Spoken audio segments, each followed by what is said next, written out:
Hey everyone, welcome to the KE Report and a company update from Banyan Gold, chatting with the president and CEO, Tara Christie. We're going to be recapping a couple rounds of drill results from the AurMac Project, expanding on the already large resource and potentially connecting the two deposits.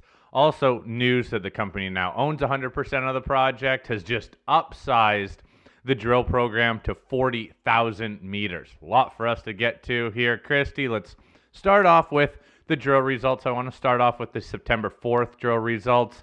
That's the drilling between the two deposits, Airstrip and Powerline. Headline number being 1.44 grams per ton gold over 33.2 meters. This is all within a 104 meter section of 0.82 grams per ton gold.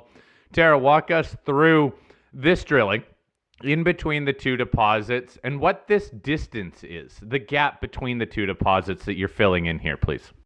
Sure. So roughly the distance between the currently drilled off Airstrip and Powerline deposits, about 400 meters. We had one strip of holes in the last resource that showed that the two deposits, they're different styles of mineralization, with the Airstrip being a calcareous skarn type mineralization that's bound by a sediment layer sedimentary unit that's about 90 to 120 meters thick, and it dips underneath Powerline. Powerline, these sheeted veins that are roughly dipping at 15 degrees to the northwest, it comes over top. And that's our geological model. But because we haven't drilled that 400 meters, we can't project it there, and the resource doesn't pick it up. So in the resource, that gap, you've got pit walls on either side, which is a whole lot of waste in the model. So, we're showing that there's mineralization there, and actually some of it could be significant and have much higher grade. So you're converting waste, you're adding ounces, and you're making it a much simpler mining plan between the two. So, Tara, will you be able to upgrade the resource and I guess even from your block model, connect these two deposits when you're done with this round of drilling? Yeah, we think that they will, maybe not over the whole distance, because you can see we're continuing to step out east and west on both Powerline and Airstrip. And while we are upsizing our drill program to 40,000 meters from the 30,000 that we planned, because we're so excited about what we're seeing in the drill core and what we're adding, that's a large area in between the two deposits. So, is our focus big step outs of the higher grade at Airstrip along that dike, continuing these high grade zones, or, drilling in between the two deposits? So even another 10,000 meters, we have an abundance of targets. So even the grade that you're hitting in between these two deposits, many intercepts of over a gram per ton gold, they all look fairly close to surface. So talk to us about potentially the consistency of what you're hitting in terms of gold mineralization. Well, that's actually something that came out of our revised geological model in our report, and it's coming true in our drilling. We're really seeing these high-grade zones are very consistent, particularly east-west across the property. We see that fabric, and these drill holes are continuing to show that, and that there's some significant high grades in there. The September 15th results, 1.85 grams, 5 grams, 3.6 grams, 6 grams, 5.22, some numbers that people don't normally think about when they think about Banyan in terms of grams per ton. All right, let's also talk about the other news release, September 15th, where you say that you're demonstrating continuity of high grade at the Powerline deposit. And seeming to me, what's even more important is that some of these drill holes are into what was considered waste in the last resource update. So take us through the drill results at Powerline, how it seems like expanding on that resource. Oh, absolutely. These are pushing the boundary and what was formerly a pit wall where it was waste, expanding it. And we're actually seeing not only that we're converting that pit wall, but we're pushing it out because this mineralization is continuing to go east. So have we found the edges yet? No. We're actually finding with our drilling that this deposit is even more open than we thought it was. What is the expansion distance then of some of these holes? The headline hole was 1.85 grams per ton over almost 27 meters. So that high grade component, how far away is that from some of the other drilling that intercepted that higher grade?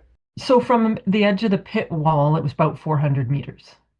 So it's quite a big step out, and some of these you'll see we've taken, really big step outs, like 800-meter step outs, both east and west at Airstrip. Pretty, we're seeing, and our new geological model and our geophysics is really encouraging that there's still lots of room to grow this deposit.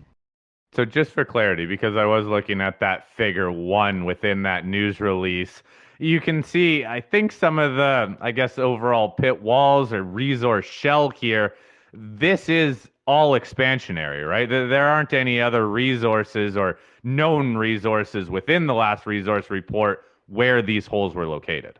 No, they were in a pit wall that, so the area around to get to the resource. Okay. Talk to us then about the most recent news release that came out just yesterday. A lot came out of that news release. You now own 100% of the property. You've upsized this drill program, and you're also pushing the PEA back because it sounds like you want to get more of this drilling incorporated into a resource and that PEA. Starting off with the upsizing of the program from 30,000 meters to 40,000 meters, where are you going to be adding this extra 10,000 meters?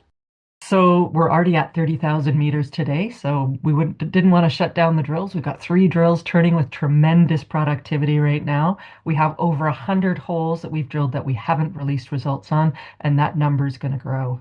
So we're following up on what we're seeing in all of these areas, east and west on Airstrip, following that dike extension where we have that very high grade stuff where, we got the 9 grams over 16 meters, the 40 meters of 4 grams. And same with Powerline. We're seeing big step outs. This eastern area is really very interesting. So is the southern part of Powerline, where we're drilling out and we're again pushing the pit walls and seeing what we think is higher grade mineralization. And remember, this type of mineralization at Powerline, you can see the vein densities when you drill it, and it gives you a really good idea of whether how strong the mineralization is. So, we'll probably put out a plan here in the next few weeks. We're still evaluating it, which we do all the time as we, get drill results in, and sometimes they pleasantly surprise you and you go, we need to adapt our plan to follow up on this. So there's lots of excitement to come from Banyan, earning 100% of our property, being that perceived overhang that happened last year, and everybody's concerns about the block of stock. I think this is really positioned us well for this gold market. And, we're going to be delivering results. Got a strong treasury, which has enabled us to keep drilling and to upsize this program. And I think that's what's been generating the excitement in our stock. So with the resource already over, I believe, 7.7 million ounces, the indicated component of that being almost 2.3 million ounces. With this drilling, do you foresee moving a lot of these or some of the ounces that are in the inferred category of almost 5.5 million into indicated? Or because you're taking these big step outs, could you just simply be adding ounces in the inferred category? We're doing both, Corey. And importantly, we're targeting 5 million ounces of plus 1 gram so that, we can really show this is a mineable deposit. 1 gram is a pretty magic number, particularly for an on-surface open pit project that has infrastructure in this gold market.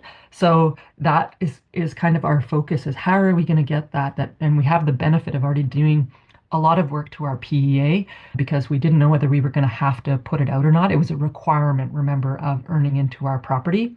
And now we're really excited with that news release today or last night that we're able to not have to hold that strict timeline. We can incorporate all this drilling. We're going to have 40,000 meters of additional drilling focused on our high grade with this new geological model, which has really been pretty significant for us to then incorporate into our PEA in 2026. And I think that's super exciting, to have been forced to do it on last year's drilling without the benefit of all of this drilling isn't the best value for our shareholders. And I think the corporates that look out there and a lot of the investors have already done their own models. When we put out our PEA, we want to put all of this drilling into it. One other comment I want to make here is the share price. The share price has gone way up just really since July. It started to take off. And there's just been a lot of volume traded in the last 2.5 months. Any insights on what's going on market wise with all the volume and the increase in the share price? I think it's a couple things. Yes, gold price is soaring. And remember, we were disproportionately hit last year. We were the closest company. We hadn't earned 100% of our property yet. There was uncertainty. There was a share overhang. Now that we've resolved that and people are seeing that there's a mine sale process going on, people thought they were going to get cheap stock. Well, I think now we're seeing people that come in because of that. We've also had people, investors, and a lot of site tours who are interested because of the quality, the continuity of the deposit, of the mineralization, and this higher grade. And that we're focusing on this, targeting this high grade with what we're drilling this year. So it's a combination of factors. We're still cheap compared to many of our peers at $34, $35 per ounce, considering, a lot of our peers, even in the neighborhood, are 80 or well over $100 per ounce. We're just catching up. We haven't actually even, in my opinion, got to the re-rating where we should be for the gold price. So I think it was bound to come, and the volume certainly shows that there's been a lot of strong interest. All right, well, Tara, it sounds like there's a lot of news coming with still over 100 holes that have already been drilled to be released, and this now 10,000 meters more of drilling that will be done here. So thanks for taking us through all those recent news releases. I'll post a link to the company's website so you all can read over all that news, and please continue to send me any questions you have for Tara as I'll follow up as more news comes from the company. Tara, thank you as always for your time. Thank you, Corey.